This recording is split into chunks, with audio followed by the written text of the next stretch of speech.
Alhamdulillah, salatu wassalamu ala rasulillahi wa ba'd.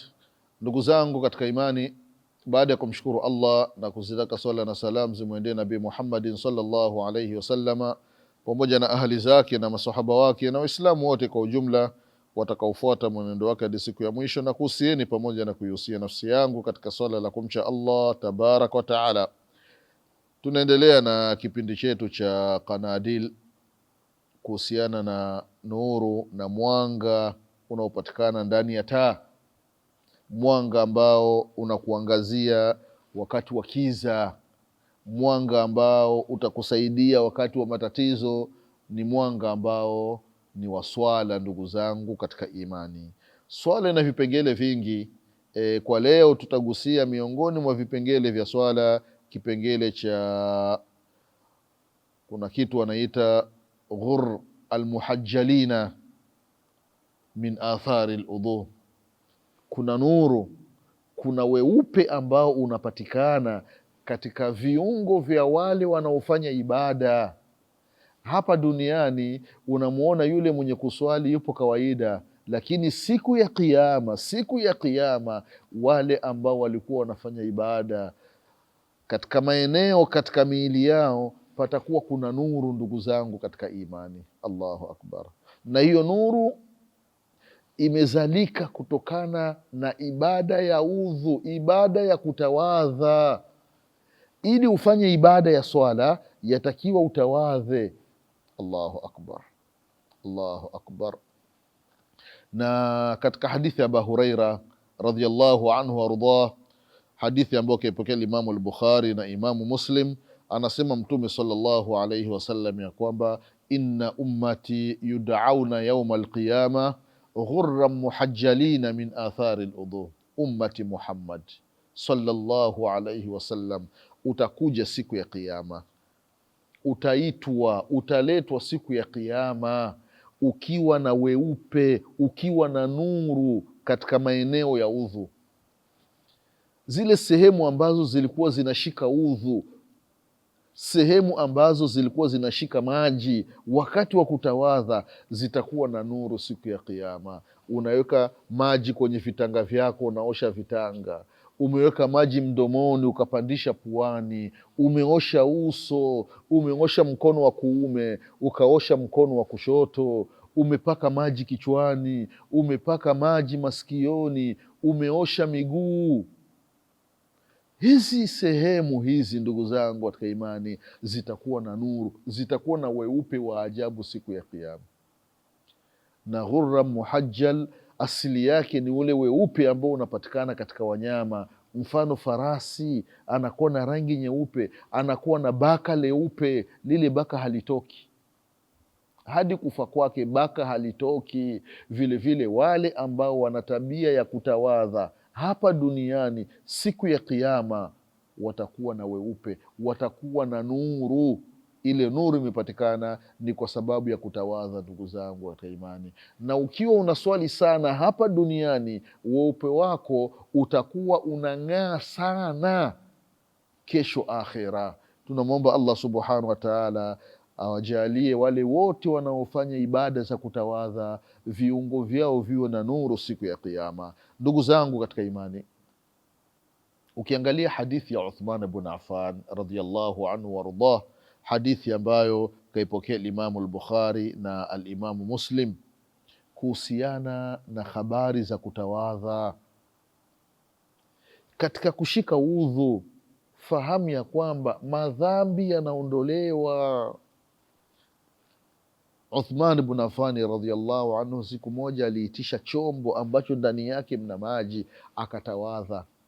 Alianza akaosha vitanga vyake vya mikono. Alipomaliza kuosha vitanga vyake vya mikono mara tatu, akaweka maji mdomoni na mengine akapandisha puani mara tatu. Alipomaliza akaosha uso mara tatu. Alipomaliza akaosha mkono wa kuume mara tatu, akaosha mkono wa kushoto mara tatu, akapaka kichwani mara moja, na akashuka kwenye masikio akapaka mara moja. Halafu akaosha mguu wa kuume mara tatu na akamalizia mguu wa kushoto mara tatu.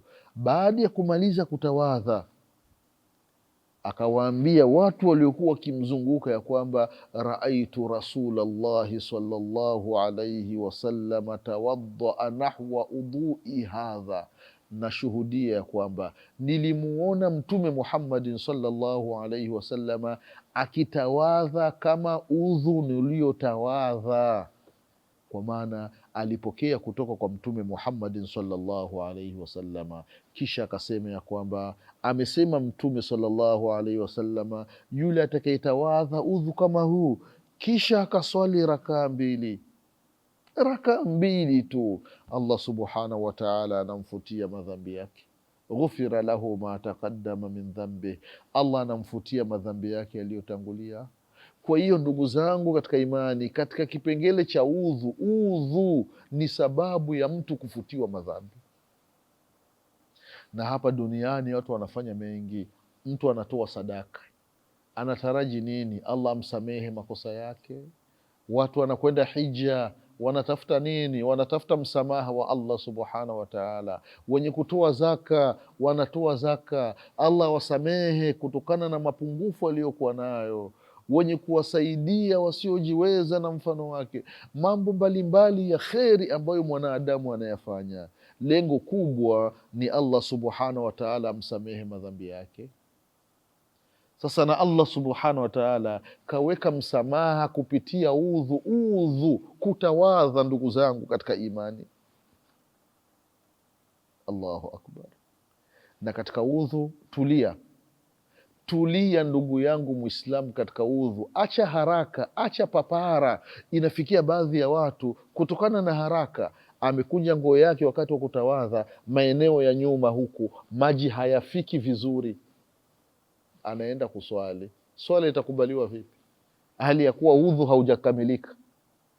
Na ukamilifu wa swala unaanzia kwenye udhu. Yatakiwa udhu ukamilike ili swala yako iwe imekamilika mbele ya Allah subhanahu wa ta'ala. Vile vile katika kipengele cha kwenye miguu, unakuta haraka mwingine amefungua bomba, mguu wake anauweka tu pale tu, wala hana muda wa kupitisha kidole katikati ili maji yafike. Kuna baadhi ya watu unakuta vidole vyao vya miguu vimebanana, hakuna nafasi katikati. Badala ya kupitisha kidole ufanye takhlil, we unapitisha tu mguu wako tu kwenye bomba, wala hamna kuingiza katikati kidole maji yafike vizuri. Na nyuma huku ya mguu ni sehemu ambayo unakuta baadhi ya watu tunaghafilika. Ndugu zangu katika imani, maji hayafiki vizuri, kama watoto wadogo wanavyotawadha kisha wanakwenda kuswali, maji hayakuenea, swala yako itakuwa na matatizo mbele ya Allah subhanahu wa ta'ala. Kwa hiyo katika udhu tufahamu ya kwamba kuna nuru ambayo inapatikana, na upatikanaji wa hiyo nuru ni kutokana na udhu kuwa umekamilika. Ndugu zangu katika imani, na udhu wako kuwa umekamilika, ni lazima ujifundishe, waulize wale wanaojua namna gani alivyokuwa akitawadha mtume wetu Muhammadin sallallahu alaihi wasallama. Kwa hiyo tufahamu ya kwamba ghurra muhajjalina min athari ludhu, weupe na nuru itakayopatikana siku ya Kiyama ni kutokana na namna watu walivyokuwa wakitawadha. Ndugu zangu katika imani, siku ya Kiyama watu watakuwa tofauti. Wale waliokuwa wakitawadha duniani, nuru zitakuwa zinaonekana katika viungo vya udhu, na wale ambao walikuwa wanafanya ujanja, kuna baadhi ya wanawake Allah subhanahu wa ta'ala waongoze, yeye kama yeye haswali, lakini anaweza akafanya ujanja wake kumwonyesha mume wake kwamba anasali, akijua kwamba mume sasa anakaribia afike nyumbani. Mwanamke anachukua maji anapaka kichwani, alafu havai shungi, ili mume wakati akija akiangalia kwenye kichwa cha mke wake ataona kuna alama ya maji. Unafanya ujanja, lakini Allah anakuona. Huo ni ujinga. Au unajua kwamba mume ndio anataka kuingia, wewe huswali, umetandika mswala wako. Kwa hiyo unajua sasa mume anaingia, umevaa nguo, ye mume anaingia, ndo na wewe unatoa salamu. ili ajue kwamba umeswali, kumbe huswali. Kwa nini unajisumbua? Alam talam bi anna Allaha yara, ujui ufahamu ya kwamba Allah anakuona. Kwa nini unafanya mambo ya kitoto na we ni mtu mzima? Subhanallah, subhanallah. Ibada ndugu zangu katika imani, wanamume namna wanavyoshikamana na ibada, vile vile wakina mama, dada zetu, mashangazi zetu majumbani, shikamaneni na ibada. Baadhi ya maeneo wallahi, baadhi ya wakina mama ni bora akaya naangalia picha masaa mawili masaa matatu, yupo radhi na anafurahi, lakini kumwambia swala ndio ugomvi. Afadhali aache kula ni bora kwake kuliko kuswali. Subhanallah. Utaswali vipi? Na kabla ya kuswali natakiwa utawadhe. Kwa hiyo udhu, ndugu zangu katika imani, ni jambo ambalo ni kubwa. Udhu. Mtume sallallahu alaihi wasallam aliulizwa na masahaba, ya Rasulullah, namna gani utawajua umati wako siku ya Kiyama?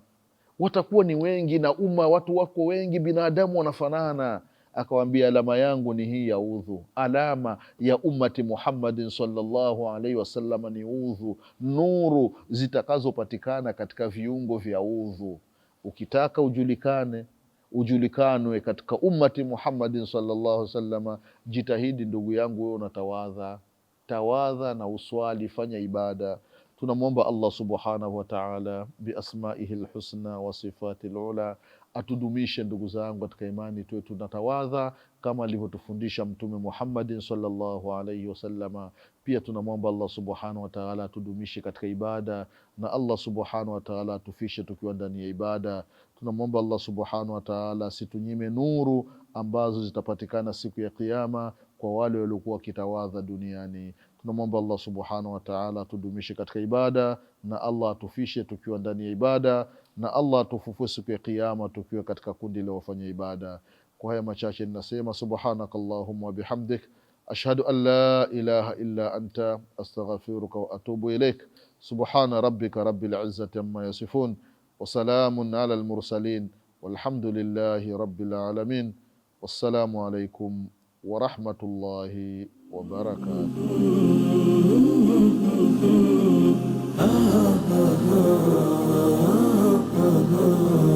Hey, hey, hey, hey, hey, hey.